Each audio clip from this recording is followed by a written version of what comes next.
Hello guys, this is Dara Medina, Daniela Moreno. And Jonathan Mendoza.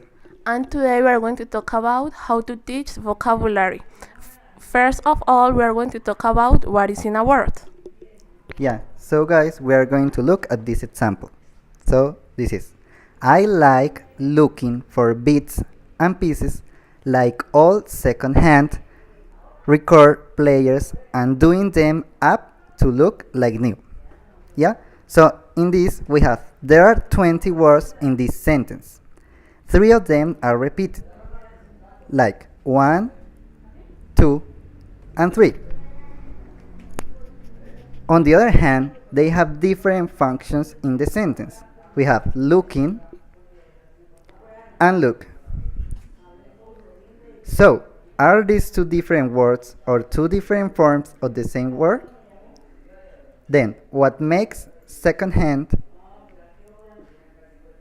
different from second hand? Is it the hyphen that changed the meaning and so on? Now, let's look at different aspects. Word classes. In the previous sentence, we have grammatical words, which are the ones who contribute to the grammatical structure of the sentence. We have pronouns, such as I and them. Also prepositions, such as for and like. And we have conjunctions such as and. Then we have content words. These words carry a high information load. So we have nouns such as bits,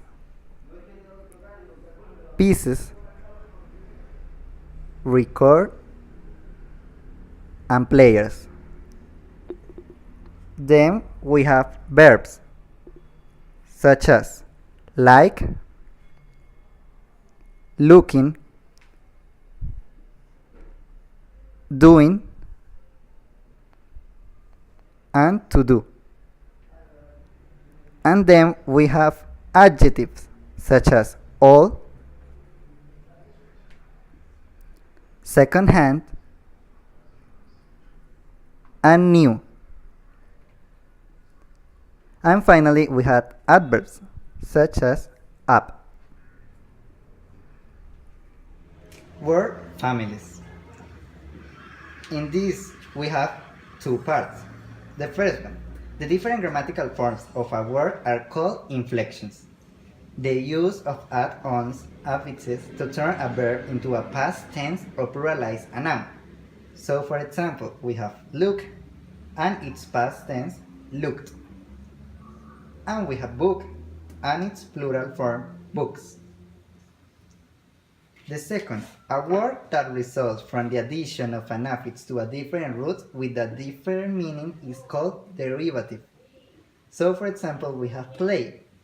So we are going to see play plus er. Next is read plus play. And finally, play plus food. Inflections and derivatives are formed by affixation processes. End of word affixes such as er and food are called suffixes.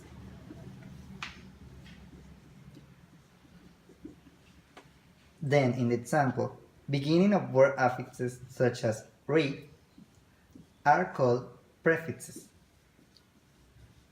So, in other words, a word family is composed by the base form of the word plus its inflections and derivatives. Then we have word formation. In addition to affixation, compounding is another way in which new words can be formed. That is the combination of two or more independent words, and their spelling may vary. For example, we have wildflower. The other is wild-flower. And finally, wildflower. Continuing with word formation and compounding, we have these patterns that can be noticed. Noun plus verb er. That is a very productive one. So we have record player, dishwasher, hair dryer, bus driver, and typewriter. Another pattern is noun plus noun. We have matchbox, classroom, boyfriend, and girlfriend. Then we have noun plus verb er. We have dump truck driver, candlestick maker, and windscreen wiper. Another process of word formation is blend. This is when two words can be blended to form a new one. For example, we have breakfast plus lunch, that is brunch. Also, a word can be co-opted from one part of a speech to another. This process is called conversion. Typical nouns can be converted into verbs. For example, let's brunch together. Then we have preposition verb. For example, she upped and left. And finally we have verb noun. For example, a balloon flight is an absolute must. Words can be coined by shortening or clipping longer words. This process is called clipping. For example, we have flu from influenza, email from electronic mail, dorm from dormitory, math from mathematics, gas from gasoline, and lab from laboratory. Now we have multi-word units. Multi-word units, or lexical chunks, are groups or more than one word that can function as a meaningful unit with a fixed or semi-fixed form. For example, bits and pieces, do up, and look for.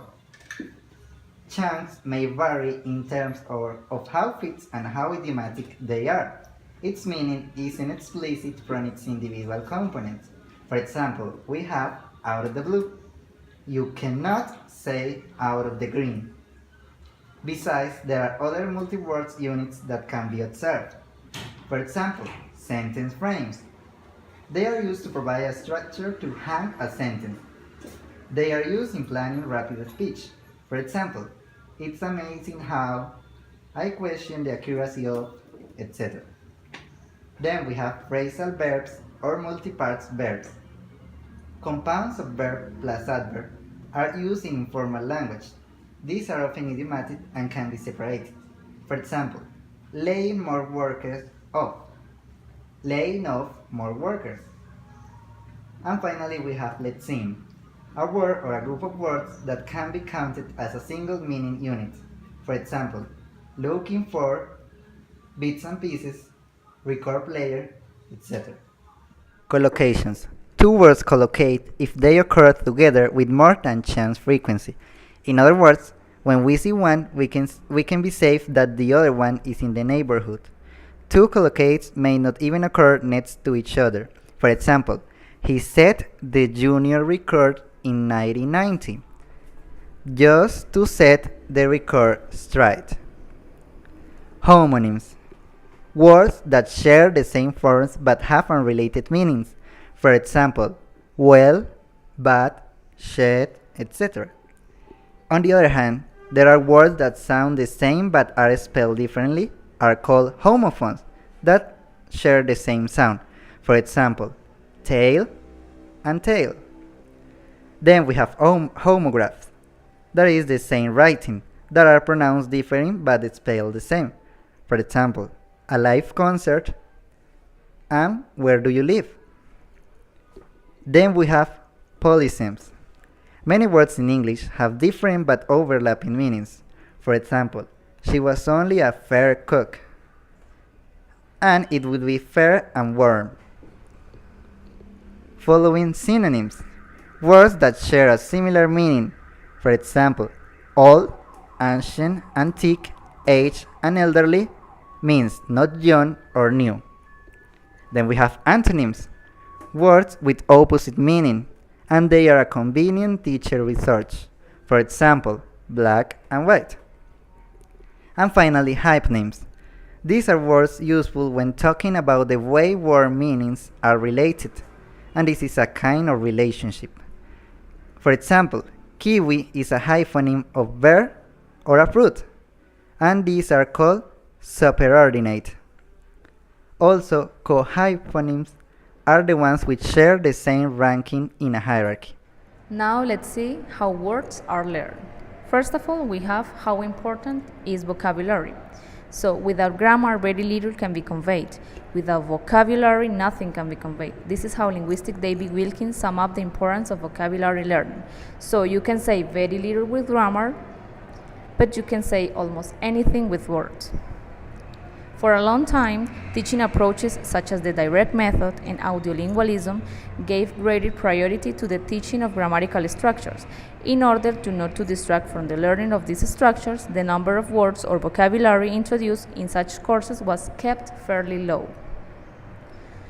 In 1984, in the introduction to the Cambridge English course, Sam and Walter wrote that vocabulary acquisition is the largest and most important task facing the language learner. So then, course books began to include activities that specifically targeted vocabulary, even though much more attention is given to the grammar of words, to collocations, and the word frequency. So let's jump up to the second aspect. What does it mean to know a word? We were talking about the importance of having vocabulary. That means to know lots of words, but what does it mean to know a word? At the most basic levels, knowing a word involves knowing its form and knowing its meaning. But the form of words tells you nothing about its meaning. So we have the word understand. So we can have understandment, understanding, and misunderstanding. The root is understand. So adding some affixes may change its meaning. So now, to summarize, word knowledge can be represented as in this diagram for the word tangi. Let's see. The spoken form, the written form, we can have also the grammatical behavior, the word derivations, the collocations of the word, the register, the connotations or associations, the word's frequency, and the meaning. Now let's have a look on how our knowledge is organized. To organize our knowledge, we need to know about mental lexicon, malapropism, and interconnection. So first of all, mental lexicon is when the mind seems to store words neither randomly nor in the form of a list, but in a highly organized and interconnected fashion. We can think of a mental lexicon as an overlapping system, in which words are stored as double entries. One entry contains meaning, and the other entry contains form. Now, malapropism. For example, when a speaker says, "I watched this Maori tango on television," the speaker is confusing two words that are similar in form, tango and tangi, but they are quite different in meaning. This suggests that words with similar structures are closely interconnected, so that the search for one may sometimes activate its near neighbor. To speed things up, words are also interconnected according to their shared meanings, such as all the fruit words and all the clothing words. So if I want to say, "I had a delicious mango for breakfast," the lexicon activates the fruit department before triggering a search of a word beginning with mang. To sum up, knowing a word then is the sum of all of these connections, such as semantic, syntactic, phonological, orthographic, morphological, cognitive, cultural, and autobiographical. Now let's jump to the fourth aspect. How is vocabulary learned? We have two different ways of learning, when learning L1 and when learning L2. So when learning L1, knowing a word is one thing, but How is that knowledge acquired? So in L1 we have labeling, categorizing, and network building. Labeling is more important to map words onto concepts. For example, dog has a name, it's a dog. But not all four-legged animals are dogs, but also are cats and goats, for example. Categorizing is when children have to learn how far to extend the concept of dogs, not include cats. And network building is when children needs to realize that common words like apple and dog can be replaced by animals and fruit, so that words like family and brother, finger and toes, black and white are interconnected. Now let's see what happened when learning L2. In which ways is the developmental of L2 lexicon any different from what of the L1? So learning L2 involves both learning a new conceptual system and constructing a new vocabulary network, a second mental lexicon. However, to have a ready-made conceptual system with its associated lexicon means that when learning a new word, there is no constructing network association, but only mapping the word onto the mother tongue equivalent. For example, if a German speaking learned the word table in English, he rather creating a link to the concept of table, he is more likely to create a link to their L1 equivalent. And on the other hand, when a word has no equivalent in the L1, the learner goes through the same processes of a child acquiring the L1.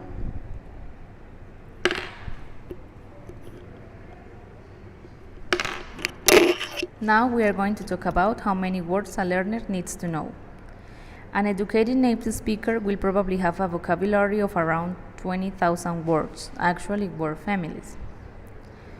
A second language learner will be lucky to have acquired 5,000 word families even after several years of study. It has been calculated that a classroom learner would need more than 18 years of classroom exposure to supply the same amount of vocabulary input that occurs in just 1 year in natural settings. Core vocabulary are 2,000 words that most native speakers use in their daily conversation.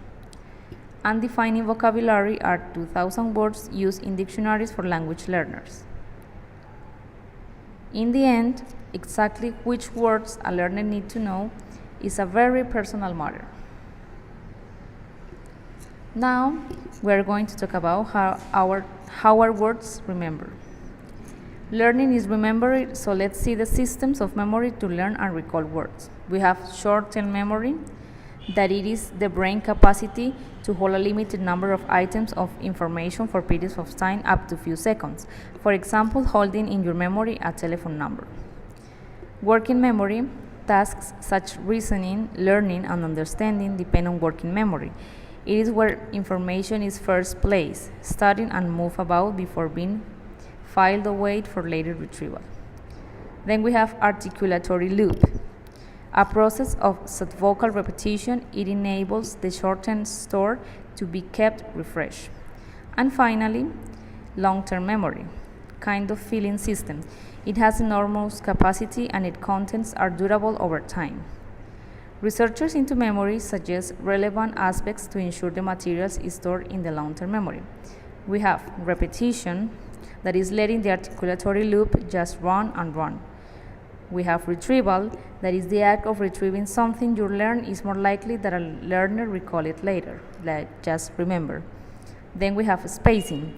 It is better to distribute memory work across a period of time than to mass it together in a single block. Then we have pacing. This is allowing time during vocabulary learning for learners to do memory work such as organizing or reviewing their vocabulary silently and individually. And finally, affective depth. Affective and cognitive play an important role on how words are stored. Now let's jump to why do we forget words. So, forgetting may be caused by both, by interference from subsequent learning and by insufficient recycling. So, no recycling. Now let's see what makes a word difficult. Factors that make some words more difficult than others are pronunciation, spelling, length, grammar, meaning, range, connotation, and idiomatic. Now we are going to see what kind of mistakes good learners make. Let's have a look to these 3 sentences. I hope after beginning English studying, I shall not have a free time at all. I'd like to spend a couple of weeks somewhere on a peopleless island. And I like watching flowers and inhaling their lovely smell. So lexical errors are instances of a wrong word choice or form. So we can find spelling errors as in beginning and shall. We can find a suffix error as in peopleless. And also we can find a wrong word altogether as in watching and inhaling. Finally, we are going to talk about classroom sources of words. Yes, first we are going to talk about lists. In lists, vocabulary learning requires a rich and nourishing diet. Some words are learned actively, others incidentally. So this diet needs to complement these 2 elements. Some students like these elements because a great amount of words can be learned in a short time. For example, 30 words can be learned in 1 hour. Better than lists are word cards. Having each word on an individual card means that the sequence can be varied. Then we have course books. Course book treatment of vocabulary varies considerably. Factors that determine the choice of words in a course book syllabus are: first, its usefulness, and then its frequency. Inside frequency, we have 2 aspects. The first one is learnability. In learnability, it's the easiness in which the word can be learned.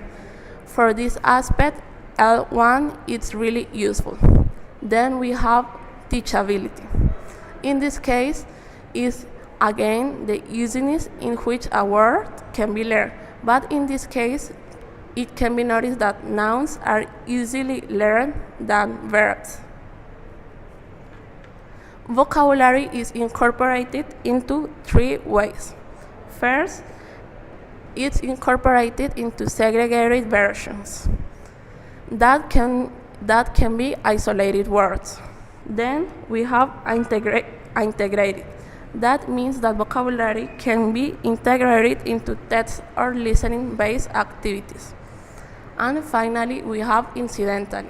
That means that teachers can provide vocabulary in classes to students.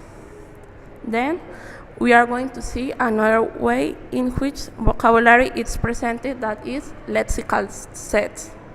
Look at these examples. We have boat, car, helicopter, and plane. Look at them very carefully. Did you guess what was the lexical set of this category, of these words, sorry? And if you guessed it, you were right. Transport means were the lexical set of this vocabulary. Then we are going to talk about learning strategies to teach vocabulary. First, we have pre-teaching, that is very important. Then after pre-teaching, we have to do some follow-up tasks. In addition to this, we have grammar explanations. This often takes the form of meta-language. Meta-language is the language that is used to talk about the language. Finally, the last classroom source is teacher and other students. In this case, the teacher is a highly reliable classroom source after an value as a classroom source of vocabulary. Learners often pick up a lot of incidental language from them.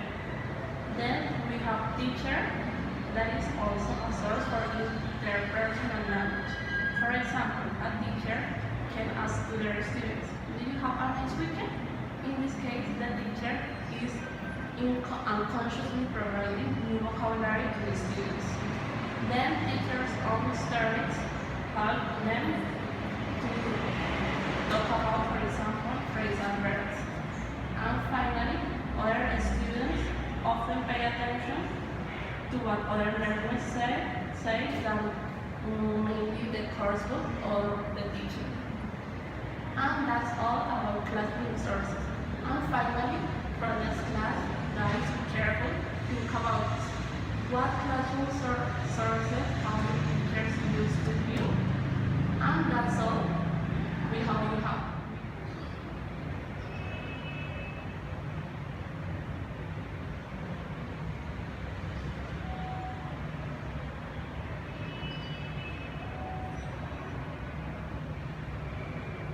Toma el número mío.